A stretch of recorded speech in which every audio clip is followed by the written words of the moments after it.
So first of all, massive thanks, Soulla, for joining us. I first heard you speak at the Good Business Festival a few weeks back now. I'm forgetting whether it was it April or was it March? Either way, it was a brilliant series of events, wasn't it? And you spoke alongside a number of other people. And it was a whole idea of frameworks, wasn't it? And how businesses can use frameworks to help them hold themselves more accountable when it comes to being responsible businesses.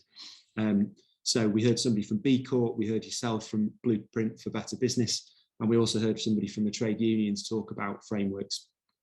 And I guess over the last few weeks, we've been talking to lots of different leaders in the first few episodes of what I'm hoping will be a longer standing series of podcasts, specifically aimed at people who are looking to develop a more purposeful career.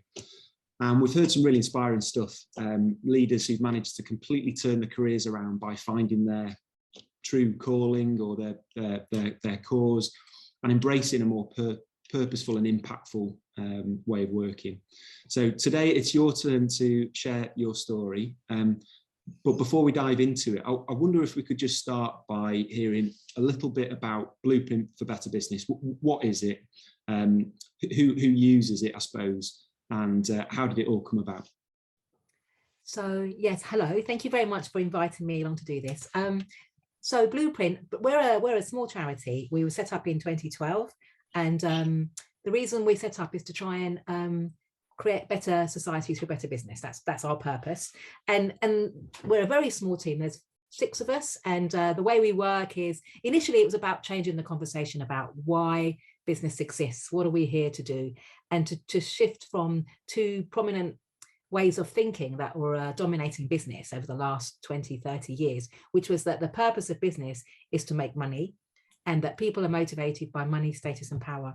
And we thought, well, what would happen if we changed those assumptions and we shifted business to realize, we think that the purpose of business is to do something useful in society, to make the world a better place, and money, profit, is a condition and an outcome of that. And people are motivated by a lot more than just power, status and money. Of course, they need money to live, but people are motivated by lots of different things, including getting up to do something worthwhile, mastery, autonomy, purpose, lots and lots of different things. And if people in business change the way that they thought about business, the assumptions that they made about what motivated people and what business was there to do, they could behave in a different way. So we developed a framework of how would people behave if they had those beliefs and assumptions underpinning the way that they operate. And then we developed what we call the 5 principles of a purpose-led business, which is it's basically a relationship map which sets out what a business could look like if it behaved and thought in that way. And it looks at the main relationships, which are basically how it would treat its employees, how it would treat its customers and suppliers, how it would show up in its communities, and how it would think about the world that it would leave behind, future generations. And that's just not just about climate, but about the world it leaves behind, how you think about AI, how you think about regulation, how you think about all the things that business influences. And then in the center, there's investors and being open to public scrutiny and challenge. So we've developed these 5 principles, and they're all designed to be, they're not a tick box thing. We decided not to be one of those organizations that gives people stickers or compliance. We decided to be a provocative, challenging, supporting. We're very pro-business, and we believe that business can be a force for good. And we work with businesses to challenge them, support and provoke them to be better and to constantly be better. It's a journey to be better. So we started off by just having events, conferences, gathering people together to talk and explore this way of thinking. And then we started to work with a small number of businesses to test thinking. So what would it look like if we changed the way that you behaved? What could we learn from how businesses did this and how they shouldn't do it? What would we learn from what they got wrong? And we work with, to scale, we had a lot of contacts with large corporates and CEOs. We were very lucky at the beginning. We knew people like Paul Polman and other CEOs that introduced us to people. So we managed to spark some interest in some of these large companies and started to test the thinking. And based on that, we've learned a lot over the last 10 years. We've learned a lot about what works, what doesn't work, different approaches that you can take. And we're starting to pull that together. And our objective is to share that. We're a charity. We work for free. We just want to help other companies and organizations to change and So we share our thinking with coaches, consultants, companies, the free, to try and change the world, basically. That's in a nutshell.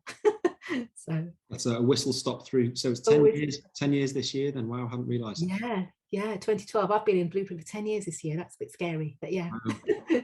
Well, that kind of quite nicely leads us on to my next question, really, which is about your story. So maybe rewinding a little bit. How did you get involved in the first place? What was the story before that? So I used to work for Inland Revenue, and then I worked for KPMG as a tax consultant, and then I worked in KPMG, a Big Four, change management, it worked for the CEO and the different functions within KPMG for 20 years. And then I had a family, and I had a little daughter. My husband, and I used to work all the hours, and my husband used to work all the hours. And I remember one night, KPMG were great. They used to let me, when I got back from maternity leave, they let me work flexibly from home. And I had a lot of work that I was doing with the US. And I remember one day my daughter was jumping up and down in front of CBeebies. It was bedtime. I was like, I got a call in at 8 o'clock. I could get her to bed. Husband was away. And she fell off the sofa and smashed her head on the coffee table. And there was like blood everywhere. So I was rushing her to A&E, which was great. They dealt with her. And I was in the A&E texting my colleagues in the US saying, I'm going to be late for our conference call because I'm in A&E with my daughter. And I got home. She was fine, got her to bed, managed to make the call. And the next morning I was like, what am I doing? What am I doing? And I remember speaking to my boss, and he said, just take some time out and just spend some time with your family and just work out what you want to do. And I took 3 years off on a career break, and I was intending to go back to KPMG, but when as they get older, it gets more complicated because they've got to go to school, and I wanted to spend time. I came to motherhood late, and I wanted to spend time with her, and I loved my job, but your priorities change when you have a family. The things that were important to me changed. And anyway, I met an ex-colleague for lunch, and I was like, what are you doing? And he told me about this new thing that was starting up called Blueprint. And at the moment, there was just one person running it with a 1 day a week admin assistant organizing a conference, and they needed someone to sort of help work out what to do with it. And he said, yeah, you'll be really good at helping. So I went and had lunch with our now CEO, Charles Wookey. And I said, what do you want to do with Blueprint? And he said, we want to change the world. And I thought, oh, I'm up for that. And so that was it. I was sold. And so I've been here, and I didn't intend to, I only did a couple of days a week at the beginning, and we managed to form a charity, and but I've been here ever since. So yeah. Brilliant. Well, you're obviously doing something right. Yeah, I think some people have that sort of light bulb moment, don't they, where to your event, something specific has happened that's made them think, wow, something's got to change, something's not working, or I'm not being fulfilled.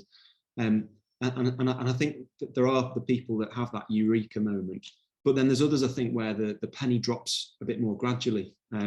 But I think one of the things that I wanted to talk to you about was that the whole idea of how COVID and the pandemic has really influenced people's thinking around their careers. This phenomenon that's widely been described as the Great Resignation is still very much ongoing. We see it daily in recruitment circles. And I think there's a number of factors behind it. The whole home working transition, I think, made people sit up and realise, actually, there's a different way of working. That hour commute there and back into the office every day doesn't seem as necessary anymore. And it really got people thinking about flexibility. Some people just, I think, decided, do you know what, I'm sick of this employer. Maybe I've been working for a toxic boss and I don't need to put up with it anymore. And the pandemic was kind of the wake-up call they needed to do something about it. But other employers just maybe handled things poorly during the pandemic, and that was the catalyst that made people start to look elsewhere. But I think there's a lot of people, I think, are just plain bored in work, and they've used this major event as a bit of a reset button. But I guess the group of people that I was interested in exploring with you today was the group who have, I suppose, reevaluated their careers specifically on the back of COVID, but for the reason that they want to do something more purposeful. COVID's come along, this life-changing, life-threatening event. And it's just given the time, and it's been the kick up the backside maybe that they've needed to start to think about, how could I actually use my career to do something more impactful when it comes to things like climate change or social inequality, or now the impacts of war. sadly.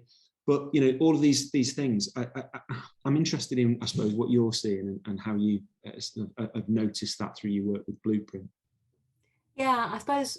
I mean, I suppose there's two things. On a personal level, I know people that have been, you know, friends of mine or ex-colleagues of mine that worked in different companies that have had that, you know, eureka moment, like you explained, that especially the men, because a lot of men, you know, they have families and they don't really spend a lot of time with their kids. And then what happened with Blueprint is they started to spend more time with their kids, and they've realized what they've been missing out on, and they've realized that actually there's another way of doing work. You can still do the work that you fulfilling, intelligent, you know, great work, but you can actually spend time with your family as well and the people that you care about. And not just family, you know, other things, you know, other things apart from work. I know so many people from my previous career that just spend they're defined completely by their work. All they did was work, including my other half, you know. So I see, and I can see how having time doing something different has helped them to reevaluate what's important in their lives. So, you know, so I've had those conversations with lots of friends and colleagues and ex-colleagues. Through the work we've done with Blueprint, I guess the companies that we've been working with over the last couple of years during COVID have been the ones that have been very thoughtful about how they treat their employees, and have tried, you know, to do their very best in circumstances where they didn't really know what they were doing. They were all like, you know, trying stuff out, basically. Got it wrong, try again, you know, which was great. And we encouraged them to experiment and think about what they did. And then where they ended up, I remember this was last summer, the first summer of the pandemic. I've forgotten what year it was now, but the June after we all just came out of lockdown, we had one of the companies we've been working, we did an exercise where they went through with all their employees of, you know, what worked well for you in the way that we dealt with the pandemic, and how can we keep the good bits? What were the good bits? And how do we not throw the baby out with the bathwater when we all get back to normal? And of course, we didn't go back to normal because we went back into lockdown. But I remember sitting in those discussions, and there was a lot of good things that people found that they wanted to keep. So the flexibility, the being able to, the trust, because what happened was people now, you know, before they didn't allow people to work from home, a lot of organizations, because, well, basically they didn't trust them. And they suddenly realized that, you know what, these people are trustworthy. We can trust them. They had to trust them. We had no choice. And suddenly they were like, we empowered all of our people. You know, they were empowered before, but you just didn't let them do stuff, you know. And I think there was this kind of penny dropped that, you know, we can trust people, and people feeling trusted, it changes the way that you work, the way the amount of responsibility that you take for your work. If someone trusts you, steps up without you realizing it, you put more into it because you know that you're trusted, and that changes the dynamic so much. People step up, they feel more responsible, they feel more cared for, so that was all really great. On the other hand, the other side of it was that people were feeling they were completely zoomed out. They were constantly going back to back on Zoom, and they didn't feel that they could say, I can't make this meeting, you know, to have a break or to have lunch or whatever. And they were feeling scared. They were feeling scared that once the pandemic finished, if they didn't turn up to every single Zoom meeting and, you know, like really keen and with the cameras on, that they'd get the sack as well. So there was this kind of like double-sided thing. And, you know, when you start looking at that, there was this kind of like extra presenteeism, which is like the opposite of what you have when you're working at home normally. You know, in your office, everyone sees what you do. And now we were all visible. Not only were they visible, but their houses were visible, their kids and their pets. And there was one really scary moment, actually. I remember this, and it really stayed with me. We were on this breakout on Zoom, and suddenly someone's camera went down, and we were like, where's he gone? You know, that's strange. He came back, and he said, well, I'm really sorry about that. But my wife and I were both on Zoom, and then we realized that our 3-year-old daughter disappeared. And she'd wandered out onto the street, and luckily, I know, they just realized, where is she? So they just both rushed out, and they found her wandering around the street, and they managed to get her indoors. But it was this kind of, oh my God moment, you know. And the whole workshop was like, oh my God, you know, there's one thing, we're all at home with our kids, but we're not actually with our kids, we're just on Zoom. We're not there. So it was kind of, lots of stuff was going on, I think. I've gone off a little bit on a tangent there, but I think there's a lot of stuff going on in people's head about what they want, how this whole thing was playing out in terms of, you know, they had Big Brother in their house, but they also had freedom and responsibility, and what those different things meant to them. And I think a lot of the good companies now that the ones we work for, they're trying to be as good as they can and thoughtful about this stuff. They're having discussions about the best way to keep the good bits, but also bring people back into the office because of the good things that you get from social contact, you know, the things that we miss. Because I think, you know, lots and lots of people in the first year said they loved working at home and they loved the freedom, but then they also missed people. They missed, last week I was in the office, I haven't got an office, but I was in London and I met lots of colleagues, and it was actually really nice. It was nice to have the choice and the balance and that you do miss, especially if you're younger and you're learning on a job. There's something about how do you create that environment where people are still learning and getting the stuff that they need without having to traipse into London every day, you know, or whatever city they need to go to every day. How do you get that balance? There's a lot of that going around now. A lot of companies are thinking about that. They're also thinking about how this hybrid working has allowed a whole new workforce to be able to work. People that couldn't work before because they had responsibilities at home, people that had to work part-time can now work full-time on the computer at home.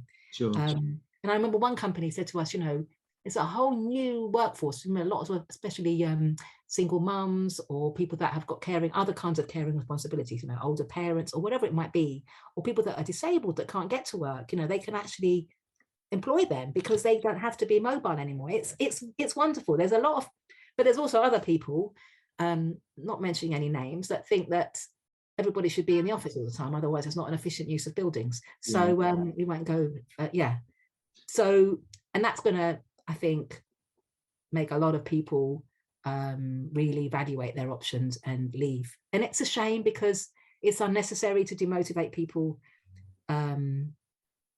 for things like that. It's not where you work, it's what you do. It's not outputs, it's inputs. It's not, you know, the way we treat people. It shouldn't be about where you're sitting and what you're creating. We should treat everybody as a person and look at their contribution in the round as to what they're doing, and how they do it and where they do it is totally irrelevant. And I think more people are now realizing that, which I think is brilliant. Yeah, well, it's interesting that you're seeing that within the businesses that you work with, and I understand that Blueprint only really work with top FTSE level size businesses.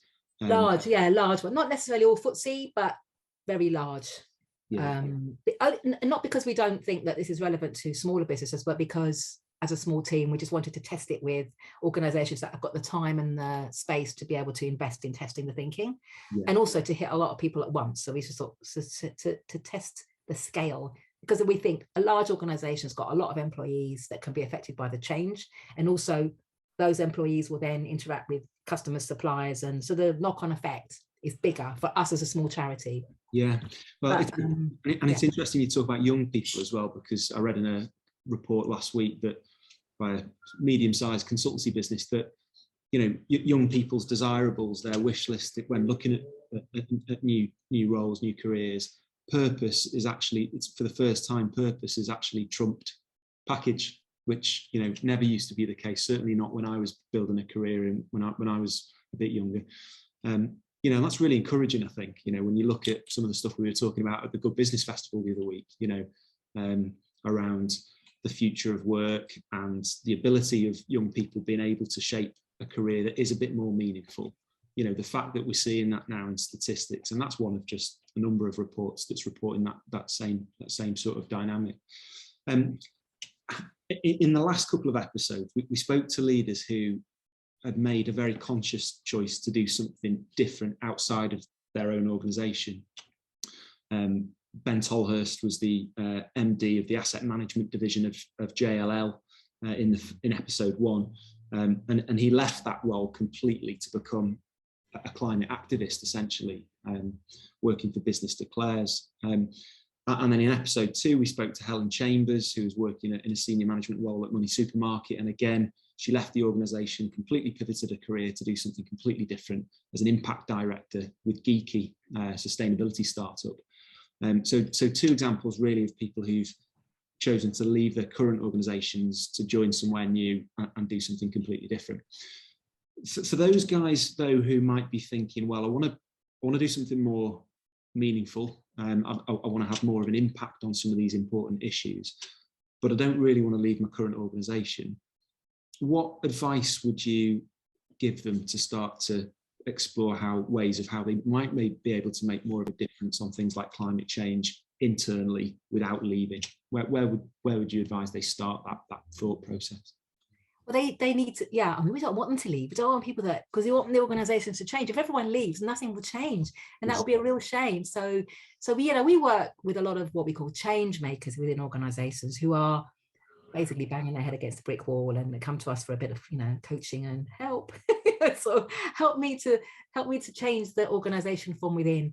So I think you need to be resilient, and you need to be brave, but I think not be angry. You need to bring people with you. And I think one thing I've learned is that different people are not bad in organizations. They're just operating under assumptions that they don't realize. A lot of people don't realize that they're blocking progress, or they're not doing climate change or whatever it is. They're just operating under a set of assumptions. And I think what we need to do as change makers is to talk to people where they are, in the conversations that they understand, to try and help them to unpick why they think the way that they do, and to hopefully start to change the way that they think. And a lot of people, they say, oh, they changed the way they thought because they spoke to their child or their godchild or a young person that they care about, and suddenly they thought, oh, maybe I should think about this slightly differently, so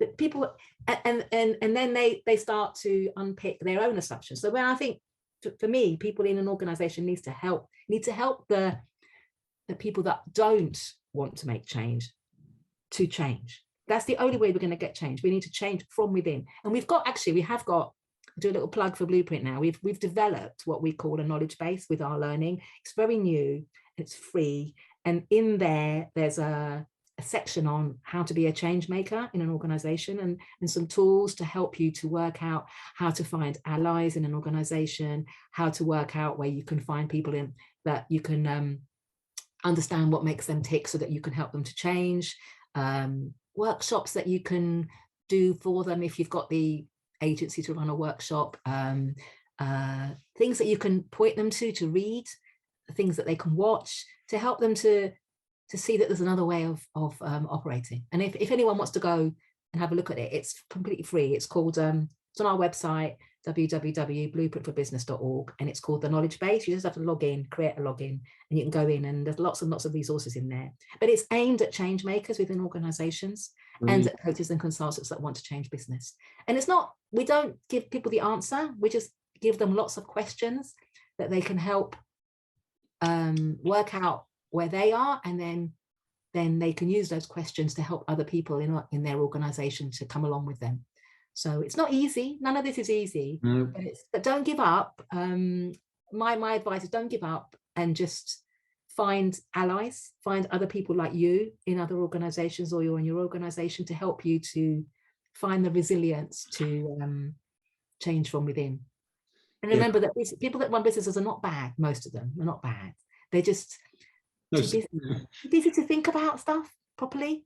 I think that the whole idea of allies, there's an increase in this whole idea of wanting to do some good to tackle these problems. The general level of consciousness of the situation the world's in some respects has just seems to have increased significantly since COVID. And I think the ability to identify those types of allies within a business will be a lot easier now than it would have been 3 years ago, perhaps.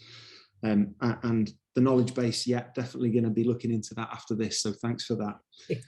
Soulla, it's been a pleasure. Thank you ever so much for your contributions, and we wish you every success in everything that you're doing with Blueprint. I think it's brilliant. Thank you ever so much. Thank you, my pleasure. Thank you.